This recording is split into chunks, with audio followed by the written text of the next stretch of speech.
un truc vraiment bizarre avec ce bouquin, c'est qu'il intéresse énormément à l'étranger. Comme Charlie avait, donc il y a plein de traductions prévues.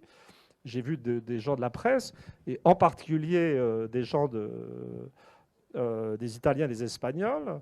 Et donc, il y avait des gens de l'Espresso, un mec très sympa de l'Espresso que je connaissais, puis une dame très sympa aussi de El País. Et alors là, je me suis fait. Ils sont troublés, dans le contexte de l'Europe, actuellement, les Italiens et les Espagnols, parce que, comment dire, l'Europe devient une sorte de machine égalitaire incroyable, avec l'Allemagne qui est aux commandes, qui impose aux pays du Sud des politiques d'austérité démentes. Et puis la France qui est là en brillant second de l'Allemagne. Alors que les Italiens et les Espagnols, surtout les Italiens d'ailleurs, sont quand même vachement surpris parce que pour eux, la France, c'était le pays de la liberté et de l'égalité. C'était Napoléon arrivant, enfin Bonaparte plutôt à l'époque, et foutant en l'air la vieille société. C'était quand même le leader, etc. Et donc ils ne comprennent pas. Donc je me suis fait un plaisir de leur dire, mais ne vous en faites pas, je vais tout vous expliquer.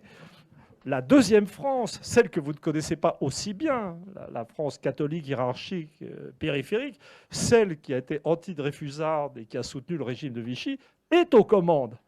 Donc tout ce qui se passe est normal.